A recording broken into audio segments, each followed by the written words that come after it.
विश्रमं महानिर्समम। युद्ध जब प्रारंभ हुआ ना, तो एक दिन का या 2 दिन का युद्ध नहीं चला महाराज, 27 दिन तक युद्ध चला। और उस 27 दिन युद्ध में 27वें दिन उस भालू को पसीना आया, और पसीना जैसे ही आया गोविंद के चरणों को पकड़ लिया। क्यों? राजा परीक्षित खड़े हो गए, महाराज पसीना आने से चरणों में लेटने का क्या अभिप्राय है, जरा विस्तार से बताइए, हमारी समझ में नहीं आया।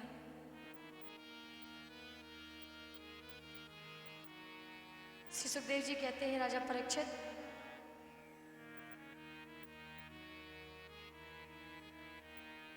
ये भालू कौन है? ये भालू जामवंत जी हैं। और जो पुत्री खेल रही थी ये कौन है? जामवंती जी। वो पहचान गए थे कि ये मेरे प्रभु श्री राम ही आ गए। और जैसे ही पहचाना चरणों में साष्टांग लेट गए। रही बात पसीने की, तो आइए रामायण में जब राम और रावण का युद्ध चल रहा है, रावण का वध कर दिया जाता है, पुनः अपनी अयोध्या नगरी को प्रभु श्री राम लौट रहे हैं, वापस हो रहे हैं, तो जामवंत जी कहते हैं, प्रभु युद्ध तो समापन हो गया, किंतु भुजाओं की खुजली अभी नहीं मिटी। ना हो तो आप में और हमें 2-2 हाथ हो जाए। प्रभु मुस्कुरा के बोले, अगर अब मैंने युद्ध किया तो ये मर्यादा टूट जाएगी। कौन सी मर्यादा? एक शिष्य की और एक गुरु की, एक भक्त की और एक भगवान की, एक राजा की और उसकी प्रजा की। और रामचरितमानस में राम जी मर्यादा पुरुषोत्तम राम कहाए हैं, तो मर्यादा को कैसे तोड़ सकती? नहीं तोड़ सकते। तो मर्यादा को रखने के लिए जामवंत जी से कहते हैं कि हे जामवंत जी, इस बार तो आपकी भुजाओं को खुजली में मिटा नहीं सकता, आपसे युद्ध नहीं कर सकता, किंतु जब मैं कृष्ण अवतार लेकर के आऊंगा तब आपसे 2-2 हाथ अवश्य करूंगा। जामवंत जी कहने लगे, पहचानूंगा कैसे? बोले, जब युद्ध करते करते 27वें दिन पसीना आ जाए तो समझ लेना कोई और नहीं है, सामने वाला तुम्हारा राम है। तो यही कारण है कि जब 27वें दिन पसीना जामवंत जी को आया तो तनिक भी देर नहीं की और तुरंत जाकर के मेरे कन्हैया के चरणों को पकड़ लिया।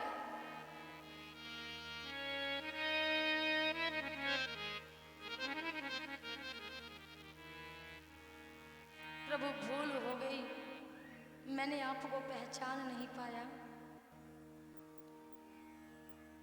ये मणि तो आप ले लीजिए, किंतु मेरी एक विनती है आपसे। क्या? ये मेरी पुत्री है, अगर आप इसे अपने साथ ले जाएं विवाह करके तो मैं निरंतर आपका भजन करता रहूंगा, क्योंकि जब तक पुत्री रहेगी, जब तक चिंता रहेगी, और चिंता जहां होती है वहां चिंतन होता ही नहीं। तो इसीलिए हे प्रभु, मेरी पुत्री को आप विवाह करके ले जाइए और मुझे हरि चिंतन का समय दीजिए, अवसर दीजिए। प्रभु मुस्कुरा गए, बोले, मांगो, हम आपकी भक्ति से प्रसन्न हुए, क्या चाहिए?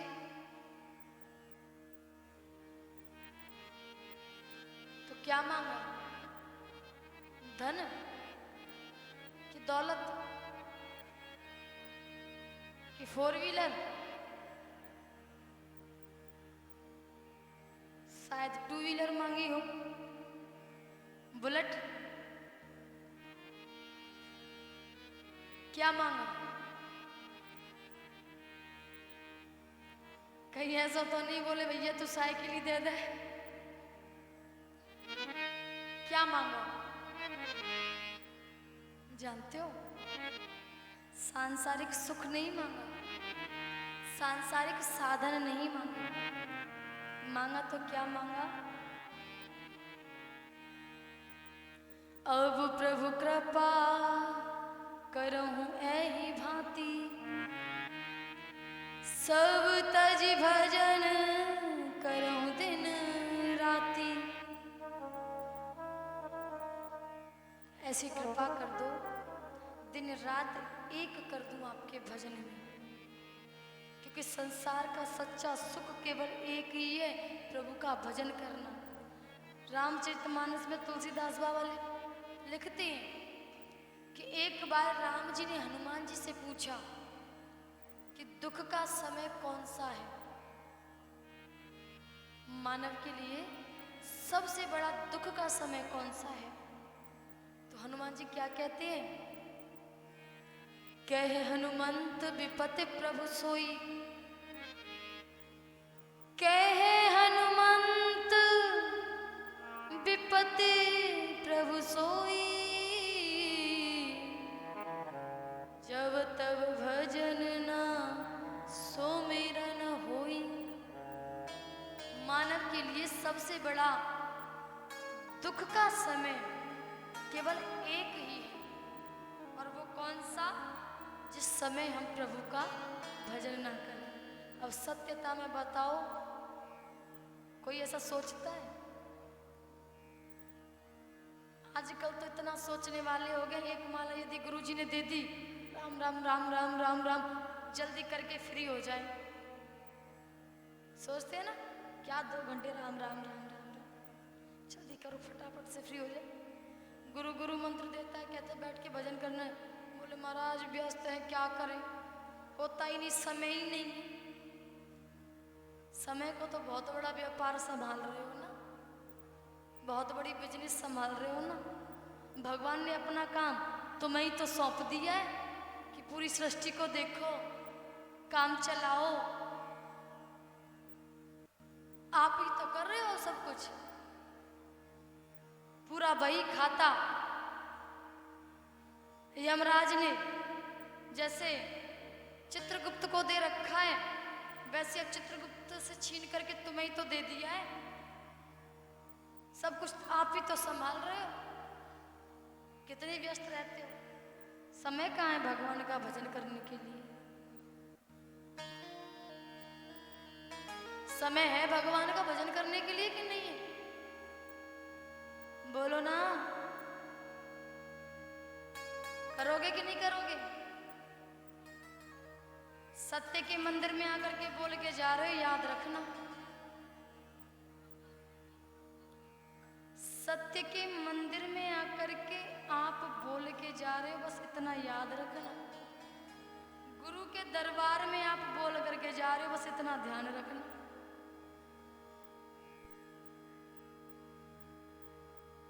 क्योंकि भजन तो सदैव करना चाहिए, कोई भी पल छूट ना जाए। महाराज संतों के संग लगोगे, गुरुओं के संग लगोगे तो भगवान से भी रिश्ता पक्का समझ लेना। कैसे? क्योंकि महाराज कहा जाता है, ध्रुव जी की बन गई, प्रहलाद जी की बन गई, ध्रुव जी की बन गई, प्रहलाद जी की बन गई, ध्रुव जी की बन गई, प्रहलाद जी की बन गई, ध्रुव जी की बन गई, प्रहलाद जी की बन गई। हर चरणन अनुराग रे,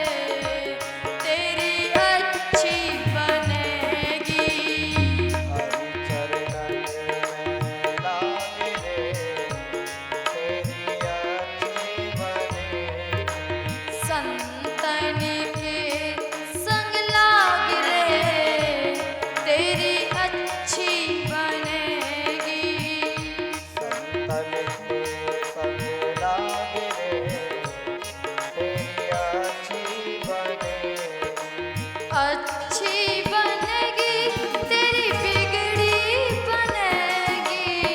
अच्छी बनेगी तेरी बिगड़ी बनेगी। अच्छी बनेगी तेरी बिगड़ी बनेगी। अच्छी बनेगी तेरी बिगड़ी बनेगी। चरण कमल अनुराग रे जय हो। तेरी अच्छी बनेगी। चरण कमल अनुराग रे तेरी अच्छी बनेगी।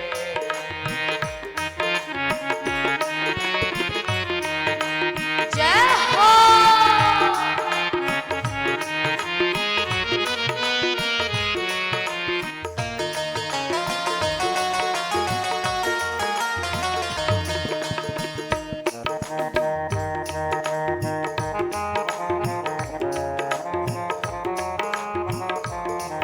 और सुन का तू सांसारिक साधन ने ओढ़ करके बन रो बड़ो आदमी।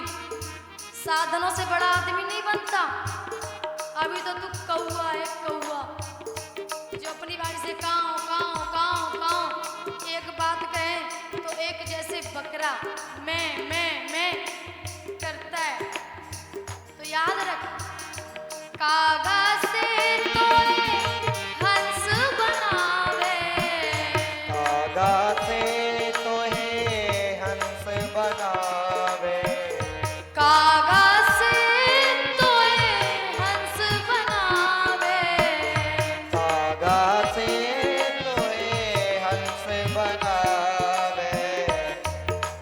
मिट जाए जय हो। होए होए मिट जाए। बिहार अरे मिट जाए दिल के दाग रे तेरी अच्छी बनेगी।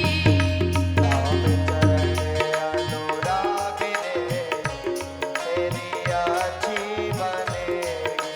संतन के संग लाग रे तेरी अच्छी बनेगी। संतन के संग लाग रे तेरी अच्छी बनेगी। हरि बोल।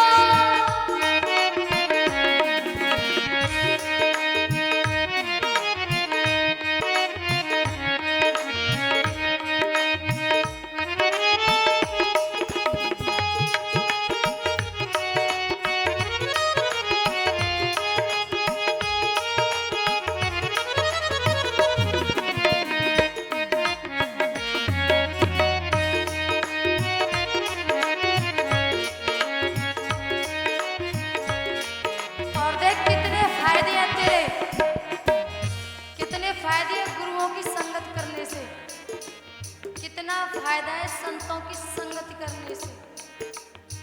संतन के संग भक्ति बढ़ेगी। संतन के संग भक्ति बढ़ेगी। जो अवसर मिलता है ना उसका लाभ ले। घर में तो आप वैसे ही बिजी रहती हैं क्योंकि बिजनेस जो चल रहे हैं। कभी कभी बिजनेस से छुटकारा पा करके बाबा जिनके संग ही लग जाओ, गुरुओं की शरणागति में ही आ जाओ, संतन के संग ही बैठ जाओ, बाबा जी के संग आ जाओ। का मतलब जी नहीं कि महाराज पति को छोड़ दिया, घर को छोड़ दिया और हरि हर। क्षण भर भी अगर संत का, साधु संतों का, गुरु का प्राप्त हो जाए तो भक्ति हृदय में धारण हो ही जाती है। संतन के संग भक्ति बढ़ेगी। संतन के संग भक्ति बढ़ेगी। भक्ति बढ़ेगी तेरी शक्ति बढ़ेगी। भक्ति बढ़ेगी तेरी शक्ति बढ़ेगी। हरि चरणन अनुराग रे जय तेरी अच्छी बनेगी। संतन के संग लाग रे तेरी अच्छी बनेगी।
स्वप्न देख करके सो लिया। अब जागृत हो भक्ति की ओर, क्योंकि ये जीवन मिला है ना केवल भक्ति के लिए, सुमिरन के लिए। कलयुग केवल नाम आधारा, सुमिरन सुमिरन उतरे पारा। साधन धाम मोक्ष कर द्वारा, तेई न परे पर लोक सिधारा। मोहन सामे बहुत दिन सोया, मोहन सा में बहुत दिन सोया, मोहन सामे बहुत दिन सोया। मोहन सा में बहुत दिन सोया। जाग सके तो जाग रे, अरे जाग सके तो जाग रे, तेरी अच्छी बनेगी। संग के संग लाग रे, तेरी अच्छी बनेगी। हरि चरणन अनुराग रे, तेरी अच्छी बनेगी। हरि चरणन में अनुराग रे, तेरी अच्छी बनेगी। हरि चरणन अनुराग रे, तेरी अच्छी बनेगी। हरि चरणन में अनुराग रे, तेरी अच्छी बनेगी। संतन के संग लाग रे, तेरी अच्छी बनेगी। संतन के संग लाग रे, तेरी अच्छी बनेगी। तेरी बिगड़ी बने, तेरी अच्छी बनेगी। बिगड़ी बनेगी, तेरी अच्छी बनेगी, बिगड़ी बनेगी। तेरी अच्छी बनेगी। कागा से तोए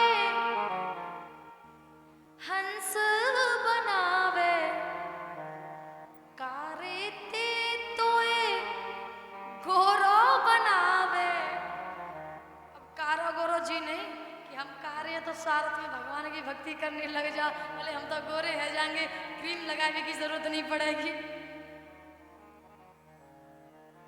काला और गोरा यहाँ इसलिए प्रयोग किया गया है, जो हमारा मन है, काला मन मतलब जो अनेकों प्रकार की बुराइयों को लिए हुए है, धारण किए हुए है, तो उस काले मैल को छुड़ा करके श्वेत कर देगा, निर्मल मन कर देगा। एक बार संतों की शरणागति में आकर के देख तो सही।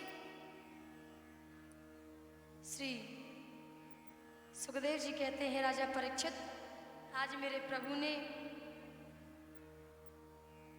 जामवंती जी के साथ में विवाह किया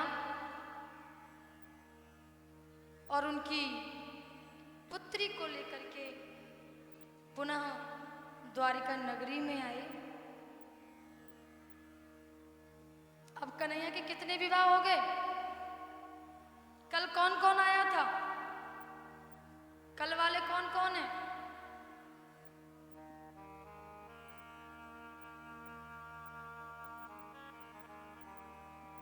झूठे कितने लोग हैं यहाँ जो कल आए थे?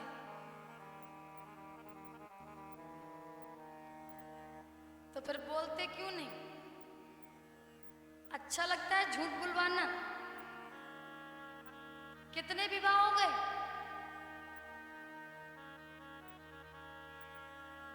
कितने विवाह हुए? कितने विवाह हुए आप बताओ?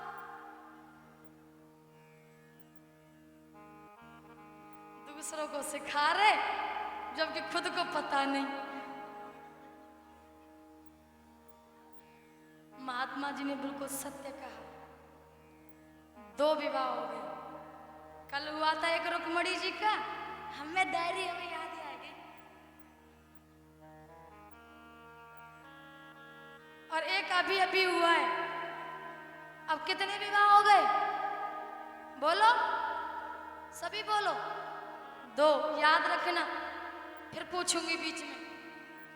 काउंटिंग करना, मेरा गणित थोड़ा कमजोर है, आप काउंटिंग करना, मैं गिनूंगी, मैं बोलूंगी। 2 विवाह हो गए। अब जब सत्राजित को वो मणि ला करके वापस दी ना, तो सत्राजित भी कहने लगा प्रभु मेरे पास भी पुत्री है, इसके साथ भी आप विवाह कीजिए, मैं तभी समझूंगा कि आपने मुझे क्षमा कर दिया। तो एक विवाह मेरे भगवत प्रेमियों सत्यभामा के साथ में हुआ, जो कि सत्राजित की पुत्री है। श्री सुखदेव जी कहते हैं,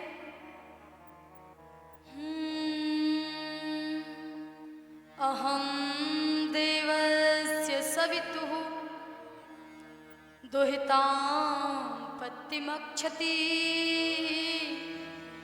विष्णुवरेण्यं वरदः तपः परम स्थिता। सूर्यदेव की परम लाडली पुत्री है कालिंदी। कालिंदी यमुना का ही नाम है।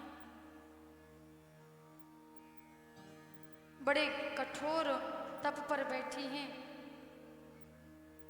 इधर में अर्जुन जी रथ हाँक करके, अर्जुन जी रथ में सवार है, कन्हैया रथ हाँक रहे हैं। अर्जुन कहते हैं हमें प्यास लगी है, थोड़ा जलपान कर लें। कन्हैया रथ को रोकते हैं, और जब अर्जुन जी जलपान करने के लिए यमुना का आते हैं, तो तरुणी युवती को इतनी कठोर तपस्या करते हुए देखा। पूछा, देवी कौन हो आप, और इतना कठोर तप किस लिए? हम देवस्य सवितु, मैं सूर्य देव की पुत्री, नाम कालिंदी, और इतना कठोर तप केवल नारायण को अपने पति के रूप में पाने के लिए, उस कृष्ण को अपने रूप में पाने के लिए इतना कठोर तप कर रही हूँ। अर्जुन जी कहने लगे तो समझ लो भगवान ने आपकी सुन ली। बोले कैसे मैं साथ में लाया? तो अर्जुन कन्हैया को लेकर के आते हैं, कन्हैया का हाथ लिया और कालिंदी का हाथ लिया, और एक दूसरे के हाथों में हाथ दे दिया। एक विवाह कन्हैया का कालिंदी के साथ में हुआ। श्री सुखदेव जी कहते हैं, विंदानु विंदावावन्यो दुर्योधन वंशानुगो स्वयंवरे स्वभागिनी कृष्णे शक्ता धाम। श्री सुखदेव जी कहते हैं, राजा परीक्षित, इस भूमि पर एक राजा और हुए, विंद अरविंद, जिनकी पुत्री है मित्रविंदा। एक विवाह मेरे कन्हैया का मित्रविंदा के साथ में हुआ। कितने विवाह हो गए?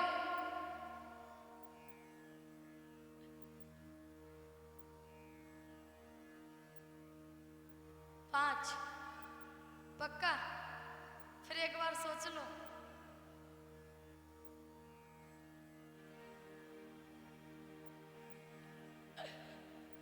और थोड़ा हाथ उठा के बताओ कितने विवाह हो गए? धन्य हो तुम्हारी देवी, धन्य हो तुम्हारी, तुम्हारी देवी धन्य हो तुम्हारी, धन्य हो तुम्हारी देवी, धन्य हो तुम्हारी, धन्य हो तुम्हारी देवी धन्य हो तुम्हारी। विवाह की पूछा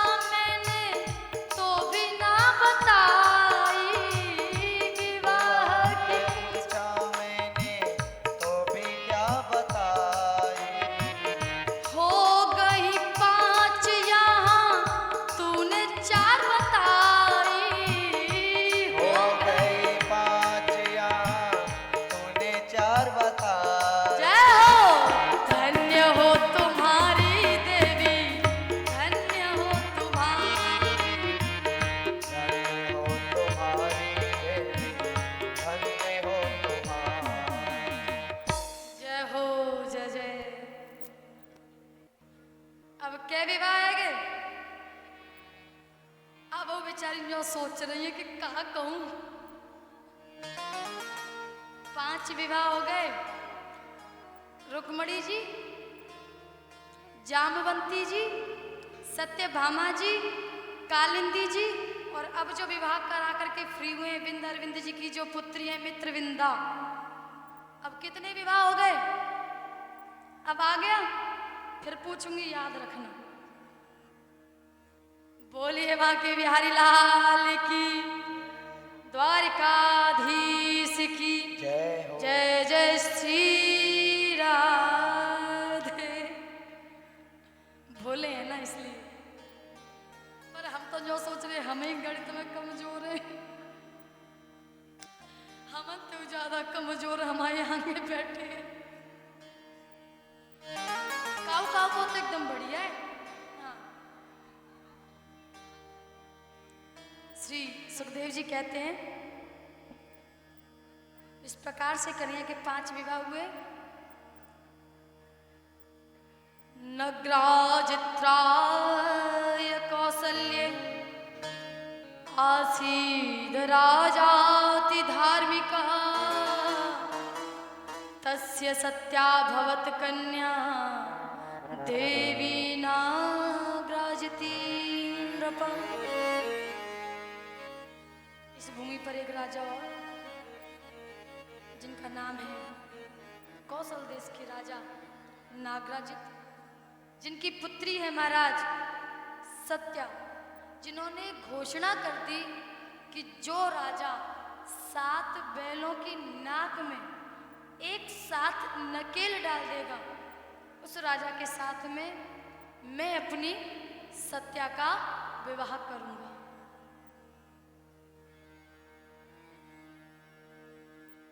अब कोई राजा है ऐसा? 7 बैल, खूंखार बैल, एक से तो आदि कोई बेचारा भोला भालो भी बैल आ रहे तो 10 दूर कदम है जाए, निकट जा देवता निकट जा। खूंखार बैल। सत्या ने प्रभु की आराधना की, प्रभु ने तनिक भी देर नहीं की, आए और आकर के 7 बैलों की नाक में एक साथ नकेल डाली, जिससे एक विवाह मेरे गोविंद का सत्या के साथ में हुआ। श्री सुखदेव जी कहते हैं श्रुत कीर्ति सुताम भद्रा मुपये में पितृसस के कई भात्र भिंदिता कृष्ण सतर्दना धिवी। श्री सुखदेव जी कहते हैं राजा परीक्षित, एक विवाह मेरे कन्हैया का श्रुत कीर्ति की पुत्री है भद्रा, तो एक विवाह मेरे गोविंद का भद्रा के साथ में हुआ। तदुपरांत श्री सुखदेव जी कहते हैं सुताम च मद्राधिपति लक्ष्मणे लक्षिणेर्तां स्वयंवरे जहारे का सह स्वपर्ण सुधामिव। और एक विवाह मेरे कन्हैया का जो लक्षणों से परिपूर्ण है, ऐसी सुंदर युवती जिसका नाम लक्ष्मणा है, एक विवाह मेरे गोविंद का लक्ष्मणा के साथ में हुआ। क्या विवाह है गए? आए है थोड़ी सी डांट जय हो तुम्हारी का कर दी, अब तो बिल्कुल सही सही नहीं करवे लग गई। पहले चौनी की मैं पहले ही जय जय करवा देती।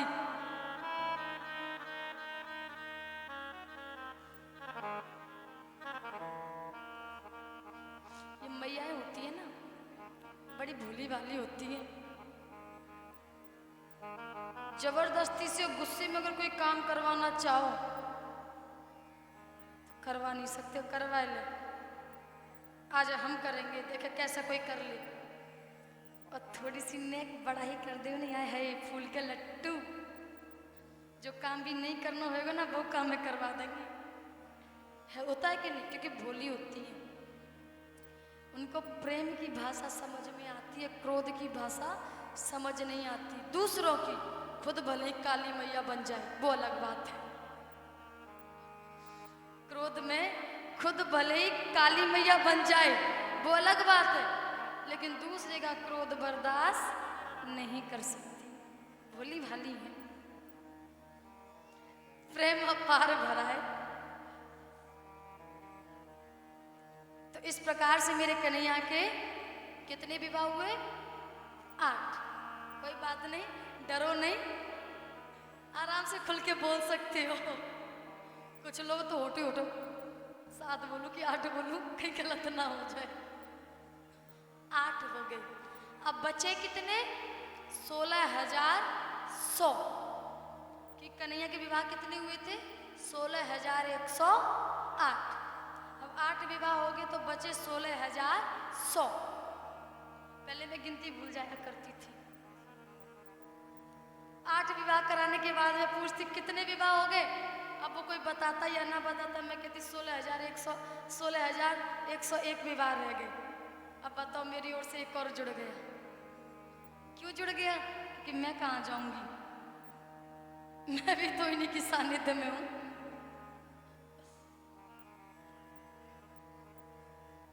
लेकिन कन्हैया के 8 विवाह हो चुके हैं और महाराज 16,100 विवाह बाकी हैं।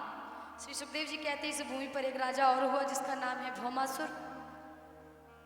उस भौमासुर ने जगह जगह अलग अलग राज्यों के राजाओं पर विजय प्राप्त करके उनकी पुत्री का हरण करके अपने बंदी गृह में बंद करता है। संकल्प ले लिया कि जिस दिन मेरे बंदी गृह में 16,108 कन्या एकत्रित हो जाएंगी, मैं एक ही मुहूर्त में एक ही मंडप के नीचे विवाह कर लूंगा।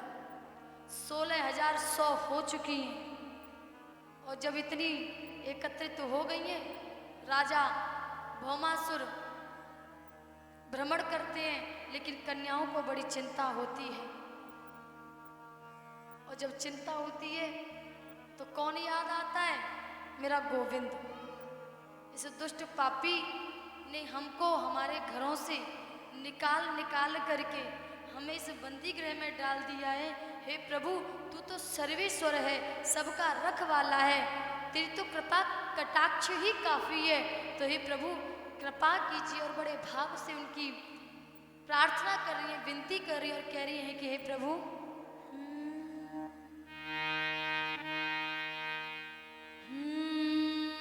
बांके बिहारी मुझको देना सहारा, कहीं छूट जाए ना दामन तुम्हारा। बांके बिहारी मुझको देना सहारा, कहीं छूट जाए ना दामन तुम्हारा। बांके बिहारी मुझको देना सहारा, बांके बिहारी मुझको देना सहारा, कहीं छूट जाए ना दामन तुम्हारा। कहीं छूट जाए ना दामन तुम्हारा।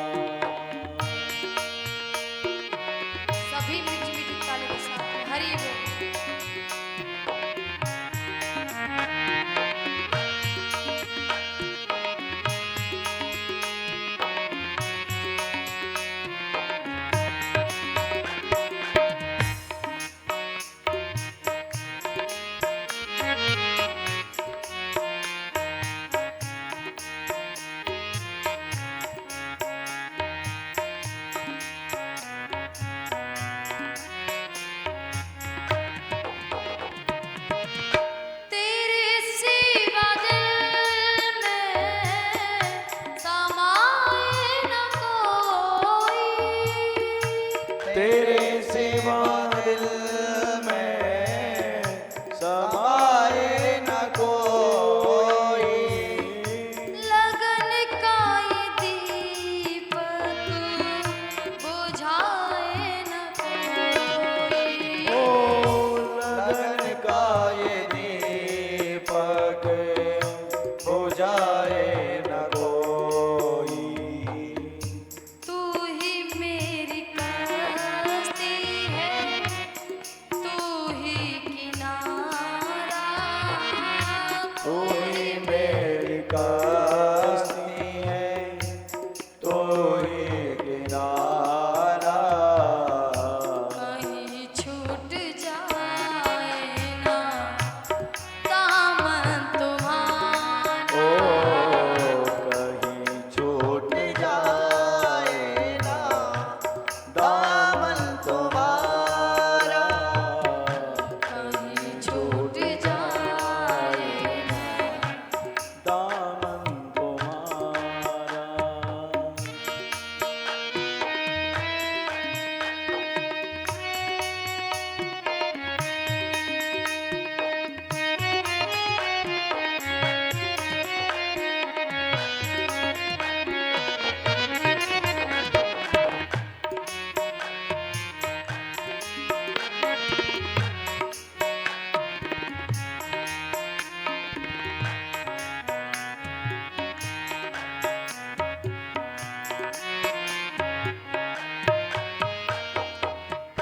तेरे नाम का गीत गाता रहूं मैं। तेरे नाम का गान गाता रहूं मैं। तेरे नाम का गीत गाता रहूं मैं। तेरे नाम का गान गाता रहूं मैं। सुबह शाम तुमको रिझाता रहूं मैं। ओ सुबह शाम तुमको रिझाता रहूं मैं। तेरा नाम मुझको है प्राणों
दामन तुम्हारा। तेरे रास्ते से हटाती है दुनिया, इशारों पे मुझको नचाती है दुनिया। तेरा नाम मुझको है प्राणों से प्यार,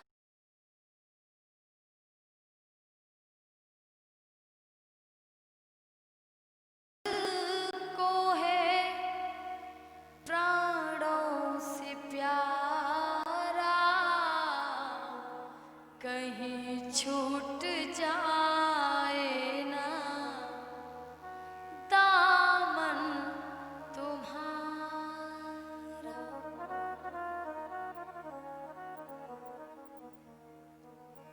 जब एक जीव इस प्रकार से